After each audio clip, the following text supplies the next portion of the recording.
Thanks for coming over to this Amodeus. Today's Dungeon Hunter Champions video asks the question, is arena defense pointless? Now, let's back it up a bit.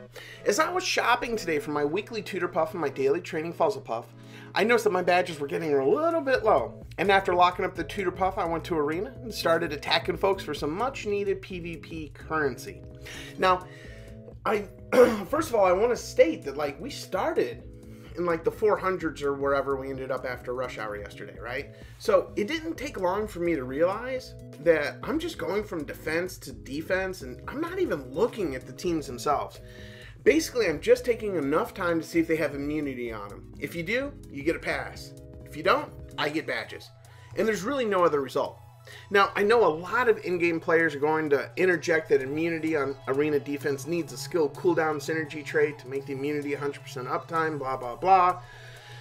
But I'm not even going that far when I'm checking. And I'll be honest, after talking to folks, I don't think most folks above rank 100 are either. It's just too much of a hassle when we can just refresh the list and move on. And this brings up another point. Sometimes it's contentious, but it brings up a really good point that probably we should have a conversation about. And that's the win streak bonus. The bonus for win streaks aren't OP. And they're really just not so significantly better that I would not refresh out of, say, 3 or 4 immunity units on my list. So if you don't have them, right, just realize that the win streak bonuses, they really just don't matter until you get to the tippy top of the rankings, right? Let's just say the top 50. Maybe it starts to matter there, because I'll be honest, when I'm in the top 50 or the top 10, I do enjoy the extra HP in case something bad goes, right? But I'll be honest, it just doesn't seem that important, because what matters is whether or not I get that stun off immediately, right? So when people are asking me and sending in questions and really kind of trying to build units for their arena defense and trying to come up with strategies to have successful win rates, I just tell them unless your defense has immunity, it's pointless, right? 100%. If it doesn't have immunity, it's pointless. It just has no purpose, because your arena defense isn't supposed to beat everybody's arena offense. It's supposed to slow them down enough that either time runs out or you have the ability to get in more wins than they do, right? So just realize, if I can do 3 wins for every loss, I'm basically moving up my ranks by 2s, right? But if I am building my team to beat yours, so I have a lot of damage dealers, I might not even be able to beat a team fast enough for someone to have beaten my defense. So we really kind of need to change the idea around arena defense, right? So just the idea that you don't have immunity on your arena defense to handle this free-to-play diva makes me think that it's not a good defense. Now, I have units on my defense that have 100% resistance, right? Dazzling, warding, 100% resistance. I still put immunity on my team, right? Because it's that important. So if you're out there this week and you're kind of going through and you're thinking of what you could do with your team, you know what? Zircon, Garai, Camille, Amethyst, look for those immunity units. See how many of those are on arena defenses as you get up into the top 100. By the end of this video, we'll be top 100, but it doesn't mean much. Right? Let's be honest, it doesn't mean much, because I'm literally not going to fight anybody with immunity on their team. It doesn't matter if they have a greater demon synergy trait. None of that matters. If I see an immunity champion, I'm out and I'm moving on, because there's no reason not to, right? Because once you start seeing immunity on everybody, then I know, oh, okay, well, this is a totally different type of defense, right? The nice thing about that is that once they do that, those team comps start to change. They're no longer threatening, right? Which is kind of the downside of the water vampire, which we can have a totally different video about, because the water vampire gives you threat and immunity, which is bogus in my personal opinion, but whatever's whatever. I'd like to know what your guys' thoughts are in the comments down below. Do you feel that arena defense is pointless? Now, I know we've all talked about Diva Cheese and how it's the current meta and it needs to change or it needs that. But let's be honest, it's not going to.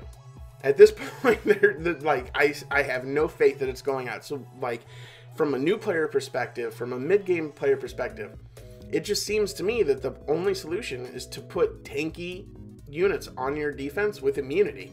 And even then, the defense is pointless. You're going to lose in a battle if there was no time limit, like Guild Wars, right? Guild War defenses, that's a whole different universe, right?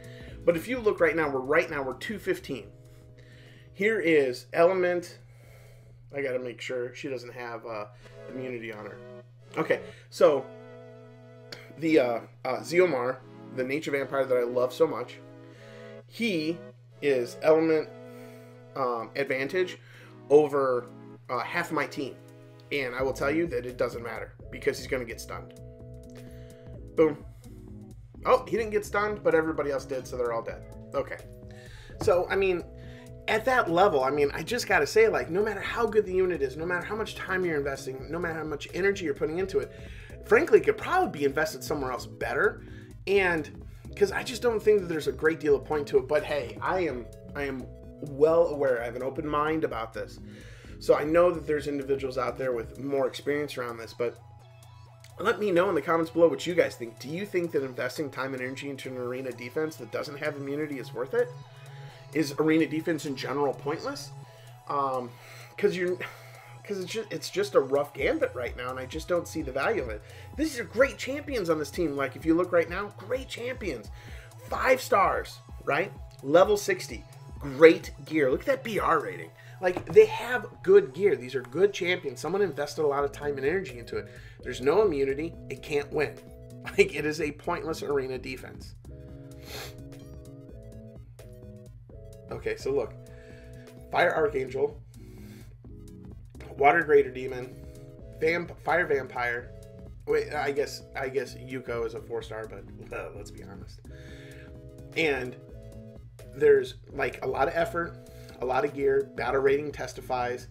I mean, they have a lot of effort invested into these units, and 100% just doesn't matter from the standpoint of being able to beat an arena offense with some DPS units and Diva. Now, what I will say is that if we look on this list, I can tell you right off the bat that there's going to be several units I'm just going to nope out of. Right here they are. I'm not even going to try. What's the point? Immunity, I'm out. Immunity, I'm out. Immunity, I'm out. Like, refresh the list. Yep, I don't care. What's the next unit? Oh, well, there you go. This is why you got to push during the week, because you get to see some fun teams out there, right? And it's actually fun to do some arena. But I'll be honest, I'll leave you on that note because I really want to hear what everybody else has to say about this, because we've talked about it before, but I mean, I still see defenses without immunity on it. Like, Zircon's a 2-star that you can farm from scenario 3-1. I did a whole video on him, and I should be seeing him in every team because he just stops Diva, right? But, you know, let me know what you guys think. Let me know what your insights are. As always, thanks for watching the videos. Let's have a conversation and have a great day. Bye.